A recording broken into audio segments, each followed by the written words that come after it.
어제 한 인터넷 포털 사이트 메인 화면에 박근혜 전 대통령의 730일간의 절대 고독, 그런 제목이 떴습니다. 그래서 이게 무슨 말인가 하고 클릭을 해봤더니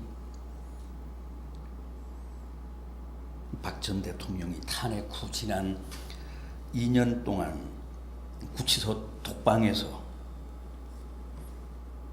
세상과 완전히 단절된 채로 730일을 보냈다는 거죠. 한 나라의 국정을 책임졌던 분이 졸지에 3평짜리 독방에 갇혀서 신문도 방송도 보지 않고 면회도 항소도 포기한 채, 심지어는 선고 공판 때 법정에도 안 나왔잖아요. 그러니까 그야말로 절대 고독이라고 할 만합니다. 절대 고독 속에서 지난 2년간 730일간 산 거죠.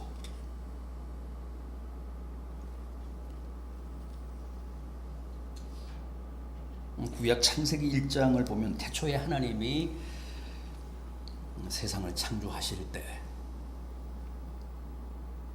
그때 자신의 소감을 말씀하시잖아요. 첫째 날 빛을 창조하시고 뭐라고 하셨습니까? 보시기에 좋았더라. 둘째 날은 궁창을 창조하셨습니다. 즉 하늘, 대기권. 궁창을 창조하시고는 뭐라고 하셨습니까? 역시 보시기에 좋았더라. 셋째 날은 각종 나무, 채소를 창조하셨는데 역시 보시기에 좋았더라.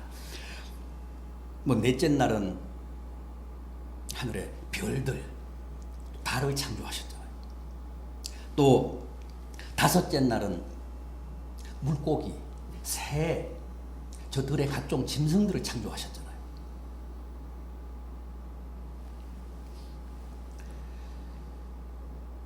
매번 보시기에 좋았더라는 소감을 말씀하셨습니다.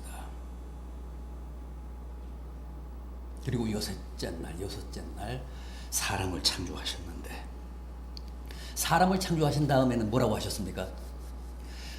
역시 보시기에 좋았더라 그러셨습니까?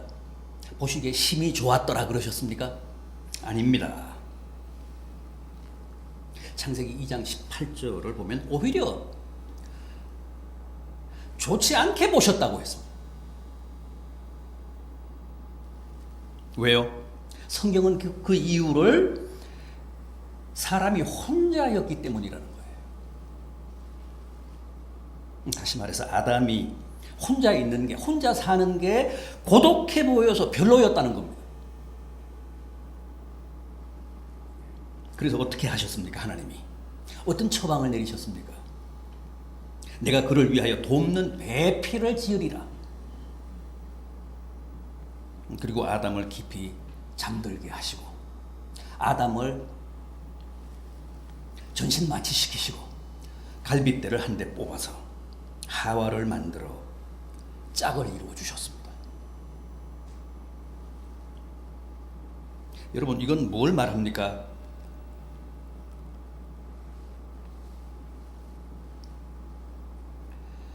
하나님은 본래 우리 인간을 고독한 존재로 창조하셔서 우리로 하여금 서로 사랑함으로써 그 고독을 이기게 하셨고, 또 자기의 갈빗대를 찾는 의미 있는 만남을 통해 더불어 살게 하셨습니다.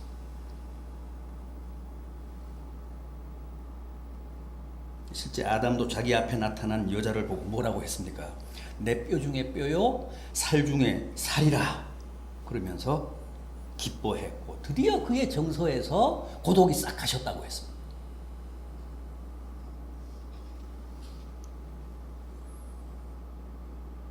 그럼에도 우리가 여기서 꼭 하나 기억해야 할 사실은 본래 인간은 홀로 태어난 존재고 더불어 살기 전에 홀로 산 존재였다는 거예요. 아담이 홀로 얼마나 살았는지는 모르지만 아무튼 같이 살기 전에, 하나님이 짝을 이루어 주시기 전에 홀로 살았습니다. 그래서 인간은 누구나 본질적으로, 실존적으로, 태생적으로 고독한 존재라는 겁니다. 실제 아담과 하와도 늘 각각이었습니다. 사탄의 유혹도 두 사람이 함께 받은 게 아니라 하와가 홀로 받았습니다. 하나님도 범죄한 아담과 하와를 따로 만나서 그 둘의 운명을 각각 다르게 판결하셨습니다.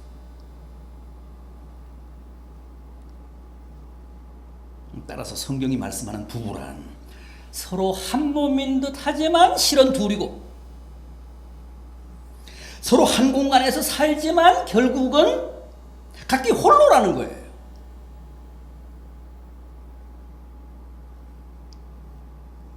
남녀가 서로 사랑할 때는 그 고독이 극복된 것처럼 보여도 제정신이 들면 다시 홀로라는 사실을 뼈저리게 느끼는 게 바로 인생이고 부부고 삶이라는 겁니다.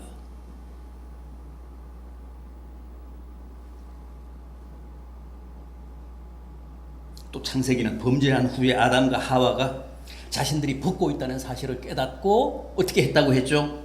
부끄러워서 무화과나무 잎사귀로 몸을 가렸다고 했습니다.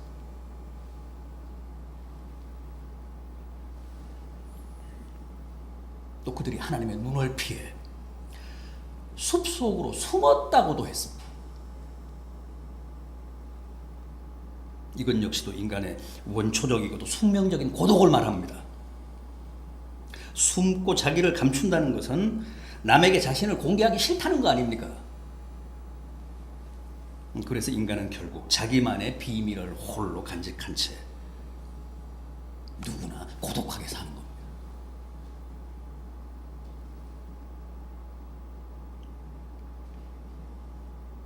그렇지 않습니까?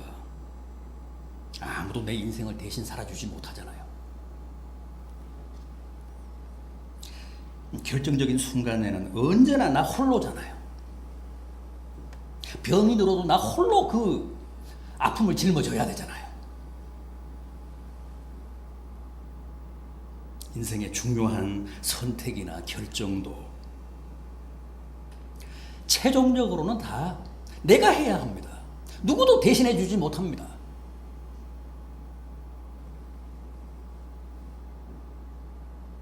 우리는 다 그렇게 각자의 인생을 홀로 사는 겁니다. 누구나 인간은 누구나 다 죽죠. 그 사실, 누구나 죽을 수밖에 없다는 사실이 또한 우리로 하여금 궁극적인 고독을 느끼게 합니다. 누가 내 대신 죽어줄 수 있습니까? 삶처럼 죽음도 나 홀로 감당해야 합니다. 여기에 바로 인간의 실존적인 허무와 고독이 있습니다.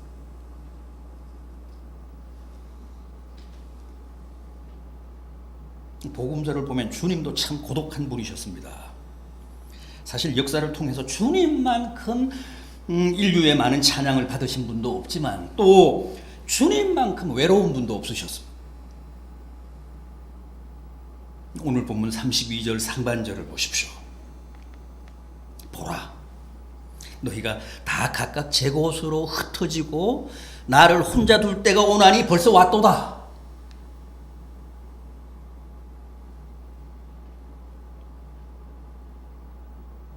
주님 앞에 고독한 최후가 다가왔다는 고백이십니다.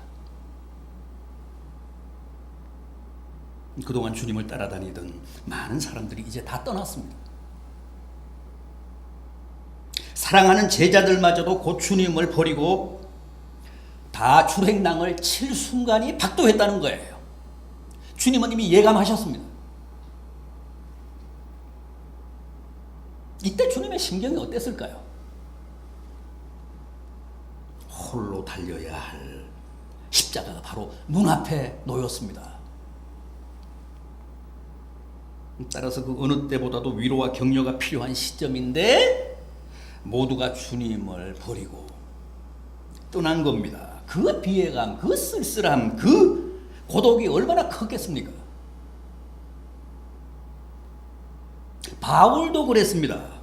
사실 바울은 자기의 인간적인 감정을 좀처럼 드러내는 사람이 아니잖아요. 그런데 그의 생애 마지막에 쓴 디모데 후서에는 당시 자신의 고독한 심경을 그대로 표현합니다.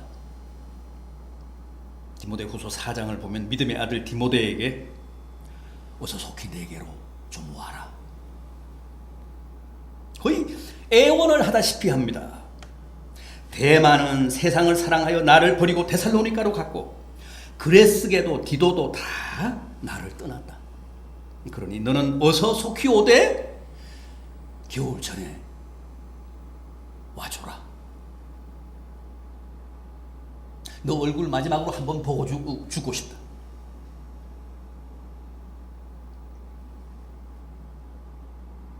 생각해 보십시오. 백발이 성성한 나이에 지하 감옥에 갇혀 죽음을 기다리고 있는데 가을이 점점 더 깊어갑니다. 그동안 가까이에 있던 여러 동역자들이 더 이상 희망이 안 보이니까 다 바울을 버리고 달아났습니다. 아무리 순교적인 믿음으로 살았던 바울이라고 해도 그 뼛속까지 파고드는 고독이 얼마나 어렵고 힘들었을까요?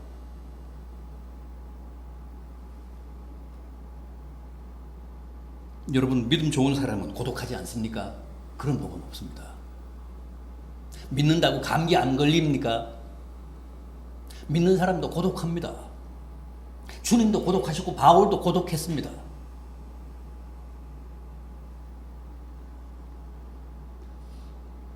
그리고 그 주님의 뒤를 따라가는 우리 그리스도인들도 다 고독합니다. 왜요?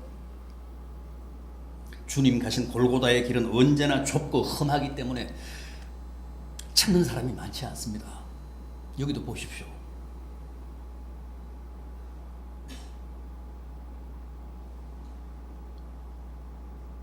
그래서 그리스도인의 고독은 거의 운명적입니다.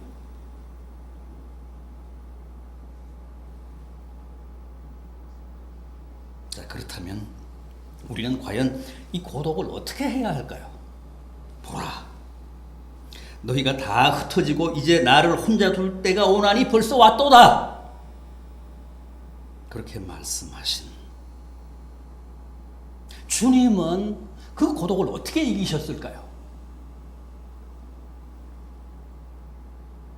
우선 사람들이 다 나를 버리고 떠나도 하나님은 여전히 나와 함께 계신다는 믿음으로 고독을 이기셨습니다. 이 본문 32절 하반절을 보십시오. 그러나 내가 혼자 있는 것이 아니라 아버지께서 나와 함께 계시느니라. 사람들은, 제자들은 다 나를 떠났지만 내가 혼자 있는 게 아니다. 아버지는 여전히 나와 함께 계신다. 이런 믿음, 이런 확신.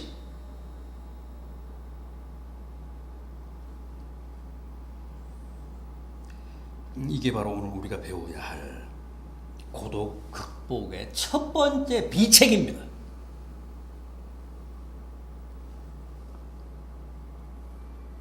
여러분, 인간의 고독을 근본적으로 해결해 주실 수 있는 분은 하나님 뿐이십니다. 아담의 원초적인 고독도 하나님이 하와를 창조해 주심으로 해결해 주시지 않았습니까? 그러므로 사람들이 다 나를 떠나고 버리고 돌아선다 해도 하나님이 여전히 나와 함께 계시면 나는 결코 고독하지 않습니다. 그러나 반대로 아무리 많은 사람들이 있다고 해도 하나님이 나와 함께 하시지 않으면 나는 여전히 군중 속에서 고독을 느낄 수밖에 없습니다.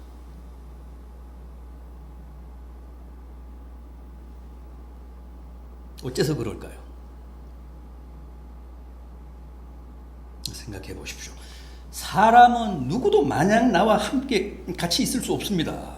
사랑하는 제자도 동역자도 친구도 내 자식도 내 남편 내 아내도 언젠가는 다 나를 떠납니다. 누구도 마냥 나와 함께 있어주지 못합니다. 다 시한부로 내 곁에 머물다가 결국은 떠납니다. 그러나 염려 마십시오. 우리는 절대 외롭지 않습니다. 고독하지 않습니다. 주님이 뭐라고 하셨습니까? 내가 너희를 고아와 같이 버려두지 않겠다.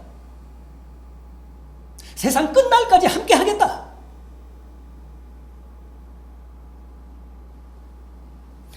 우리는 절대 고아가 아닙니다. 아버지 하나님이 나와 함께 계시고 주님이 나와 함께 계십니다. 우리도 이 사실을 굳게 믿으면 주님처럼 고독하지 않습니다. 고독해도 그 고독을 이깁니다. 그러나 이 사실을 망각하면 필연적으로 고독에 빠질 수밖에 없습니다. 나는 이 우주의 고아다. 그런 허무에 빠질 수밖에 없습니다.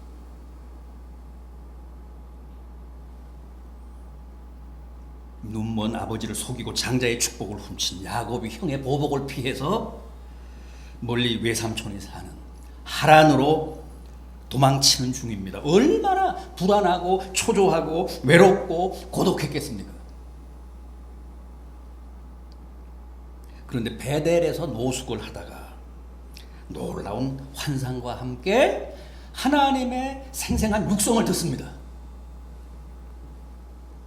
내가 너와 함께 있어 네가 어디로 가든지 너를 지키며 너를 이끌어 반드시 아비 집에 다시 돌아오게 하리라. 야곱이 깜짝 놀라서 자다 일어나 뭐라고 고백했습니까? 창세기 28장 16절을 보면 여호와께서 나와 함께 계시거늘 내가 이를 알지 못하였도다.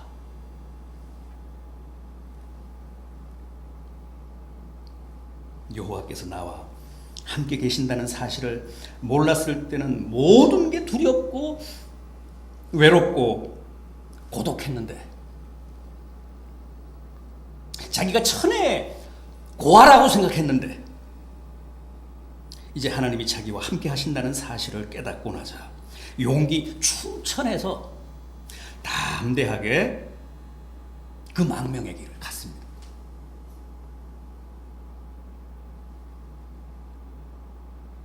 그때부터 야곱이 얼마나 씩씩했는지 모릅니다. 누구도 두려워하지 않았습니다.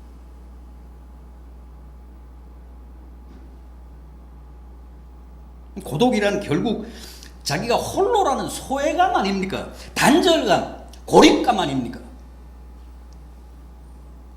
그런데 실은 내가 혼자가 아니라 가장 크시고 가장 능하신 하나님이 나와 함께 하신다는 확신이 있으면 우리도 얼마든지 주님처럼 고독을 이길 수 있습니다.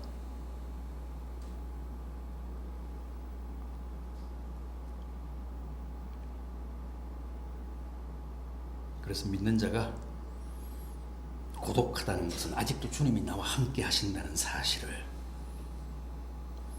확신하지 못하는 탓입니다.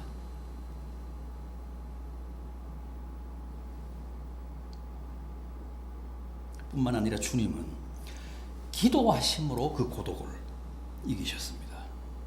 오늘 본문이 33절로 끝나면 17장이 이어지는데 17장 1절을 보면 이렇습니다. 예수께서 이 말씀을 하시고 눈을 들어 하늘을 우러러 이르시되 아버지여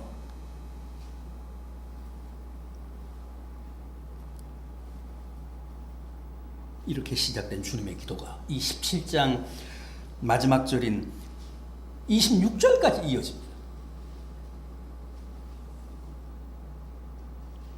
주님은 아버지가 나와 함께 계신다는 사실을 확신했을 뿐만 아니라 이렇게 하늘을 우러러 기도하심으로써 고독을 관리하셨습니다. 고독을 극복하셨습니다.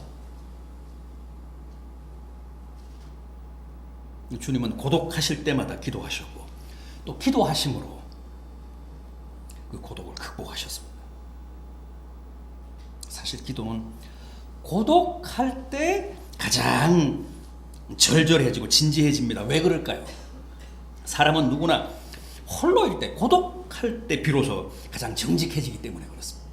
고독 속에서만 우리가 기도다운 기도를 바칠 수 있습니다. 골방에서 홀로 기도하면 전혀 남을 의식할 필요가 없습니다. 그래서 우리는 홀로 있을 때만, 고독이라는 골방에 들어가서 문을 잠글 때만 정말 하나님 앞에서 벌거벗을 수 있습니다.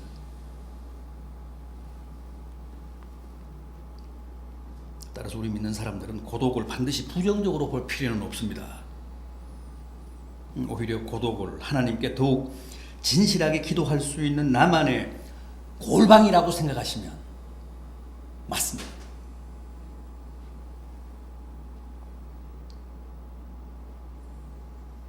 주님은 홀로 계실 때도 기도하셨지만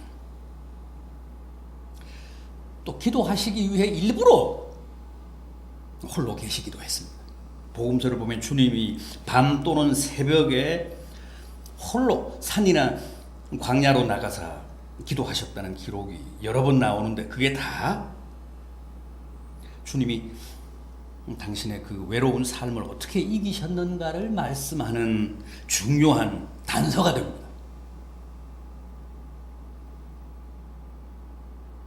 여러분 지금 고독하십니까? 외로우십니까? 주님처럼 기도하십시오.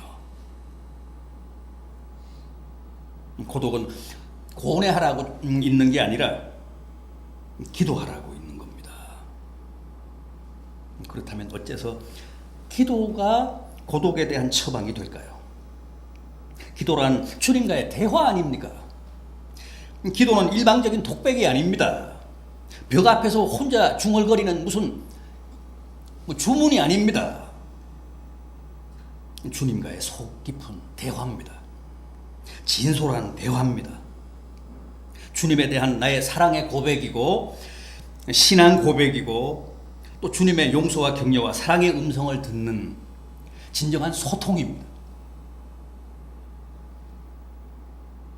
사랑하는 사람과 대화하면서 고독해야 하는 사람 봤습니까? 주님도 보십시오. 제자들마저도 다 떠나간 그 고독한 자리에서 하나님께 긴 기도를 드리며 그 외로운 순간을 이기셨습니다. 이 요한복음 17장은 복음서에 나오는 주님의 기도 중에 가장 긴 기도입니다.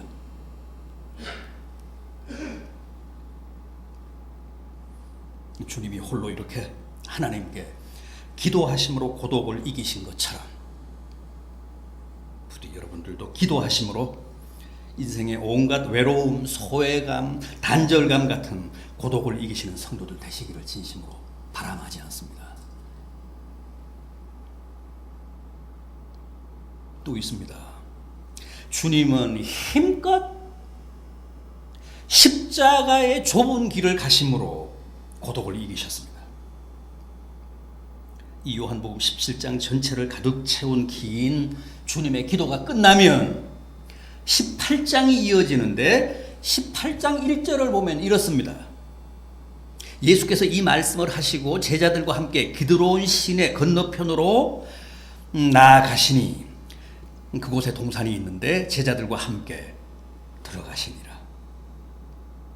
여기 주님이 가셨다는 기드론 시내 건너편 동산, 무슨 동산이죠? 겟세마네 아닙니까? 주님이 피땀 흘려 기도하셨던 겟세마네 동산. 겟세마네 다음은 뭡니까? 골고다잖아요. 주님이 십자가에 달리신 골고다. 주님은 겟세마네에서 피땀 흘려 기도하셨고 골고다에서 마침내 십자가에 달리셨습니다. 그러니까 지금 주님이 기드론 시내를 건너 나아가셨다고 하신 동선은 곧 십자가의 길이고 골고다의 좁은 길이었습니다. 그렇습니다. 그 길이 비록 좁은 고난의 길이고 험한 십자가의 길, 죽음의 길이라고 해도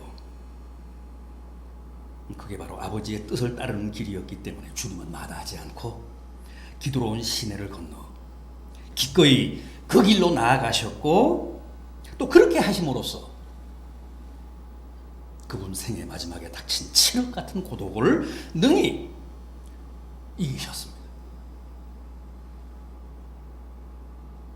여러분, 주님이 분부하신 길,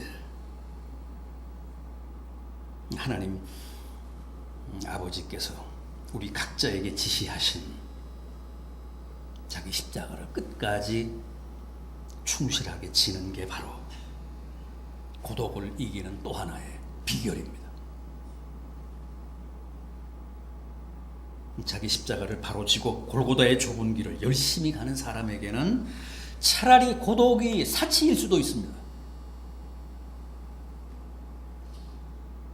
주님이 겟세마네를 거쳐 골고다에서 십자가에서 못 박히신 다음에 최후로 남긴 말씀이 뭡니까? 다 이루었다 아닙니까? 주님은 아버지의 일을 다 이루시기까지 그 좁고 험한 길을 힘껏 가셨기 때문에 우리가 인간적으로 보면 굉장히 외로우신 분 같지만 정작 본인은 고독을 그리 느끼실 겨를이 없었던 겁니다.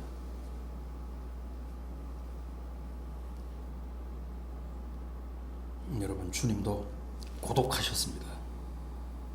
그러나 그 고독을 잘 이기셨습니다. 오늘 본문 마지막 절인 33절을 보십시오. 이것을 너희에게 이르는 것은 너희로 내 안에서 평안을 누리게 하려 함이라. 세상에서는 너희가 환난을 당하나 담대하라. 내가 세상을 이기었노라. 여기서 주님이 세상을 이기셨다는 것은 곧 고독을 이기셨다는 말씀의 다름 아닙니다. 따라서 우리도 다 자기 십자가를 충실히 지고 주님 가신 길, 골고다의 좁은 길을 열심히 감으로 주님처럼 모두가 세상도 이기고 고독도 이기는 복된 성도들이 되시기를 진심으로 기원합니다. 기도하시겠습니다.